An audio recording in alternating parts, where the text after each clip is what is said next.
Hello everyone and welcome back to the channel. In today's video we'll be discussing about for loops in Python. So first up, what is a for loop? Well, a for loop is one of the most frequently used control flow statements in Python. It allows you to execute a set of statements repeatedly based on a sequence of elements. The sequence can be a list, tuple, string, or any other iterable object. So let's dive in and explore the world of for loops in Python. First up, we'll start with the syntax of for loops. For loops are denoted by the keyword for, some variable name inside a collection. The variable represents the current element of the sequence, and the sequence is a collection of elements that we want to iterate over. And then anything that is inside this for loop will be indented below it. The statements inside of the loop are executed repeatedly for each element in the sequence. Let's see an example of how for loops work. Suppose we have a list of numbers from 1 to 5, and we want to print each number in a separate line. We can use a for loop to achieve this goal. So here we have a list of numbers from 1 to 5 stored in a numbers variable, and we're saying for num in numbers, we are printing out the number that we're currently on. So if we go ahead and run this, we can see that it does print out 1 through 5. Awesome. Python provides the range function, which generates a sequence of numbers between a range. We can use this function in conjunction with a for loop to iterate over a range of numbers. So here's an example. We're saying for I in range 1, 6, the first number is included in the sequence that is generated, and the second number is excluded from the sequence generated, so it stops at the number before it. So this will return a range of numbers from 1 to 5. If we go ahead and run this, we can see that it does print out 1 through 5. For loops aren't limited by one level of looping. We can actually nest them together, similar to how we did for while loops. So here in this example, we have for 1 in range of 3. This is giving us a range of numbers between 0 and 3, which ultimately just gives us a list of 0 to 2. And then we say for 2 in range of 4, and then we're printing out 1 and 2. So if we go ahead and run this, we can see that it prints out all of the numbers together like this. We can see that the number 1 variable is printing 0 4 times, 1 4 times, and 2 4 times.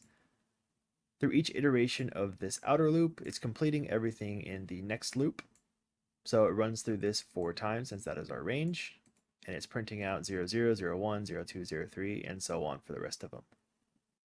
We can also use for loops to iterate over a string. And so here's an example.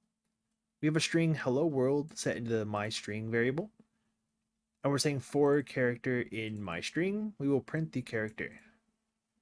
So whenever we go ahead and run this, it prints out each character individually because it treats this as a collection or a list of characters. There is also an optional else block that you can supply for a for loop. The code in the else block will execute if the for loop completes normally without encountering a break statement. So here's an example. We're looping over a range of numbers from 2 to 10, and we're saying if our number is equal to 5, we will break out of this for loop. And we have supplied an else clause that if this loop completes normally without breaking, we will print out didn't have a break. So if we go ahead and run this, we can see that it doesn't print out anything, since it did break out of the loop when n was equal to 5. But if we change this to some other number that's not a part of this range, and we go ahead and run this, we can see it didn't have a break, so it completed normally. So in addition to iterating over a string, a list, or a range, we'll also see some other kind of data sets that we can loop over in a for loop. So here we have a set of numbers and strings, and we're saying for item in our set, we will print the item.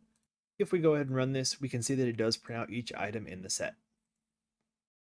We can also see the exact same thing for tuples, where this tuple is a tuple of numbers and strings. We go ahead and say for item in our tuple, and we go ahead and run this, and it does print out each item in this tuple. So dictionaries are quite interesting when it comes to for loops. First off, we'll start with iterating over the keys in a dictionary. So here we have a dictionary that has some keys to some values, and we're saying for the key in our dictionary.keys to get a list of the keys, we will print out the string key and then have the actual key next to it. So whenever we go ahead and run this, we can see that it prints out the key A, B, C, since these are our keys right here, A, B, and C. And just like iterating over the keys, we can iterate over the values in a dictionary as well.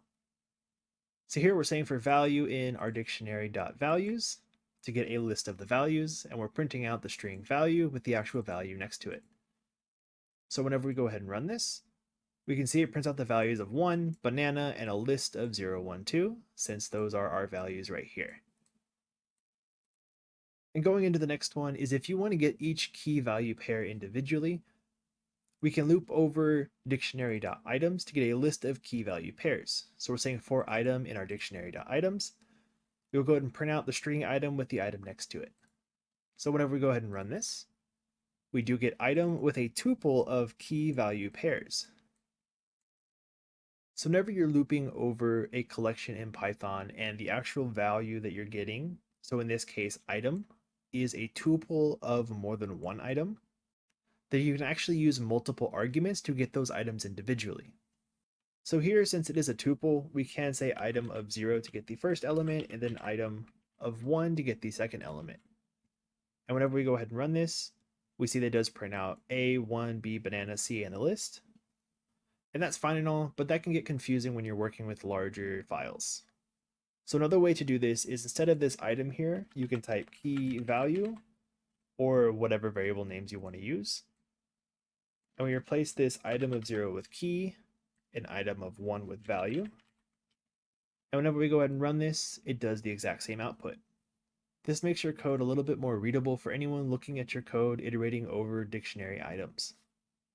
And I do use this a lot in my professional career. Well, and that's all for today's video on loops in Python. I hope you found this informative and useful. Don't forget to like and subscribe, and I'll see you in the next one.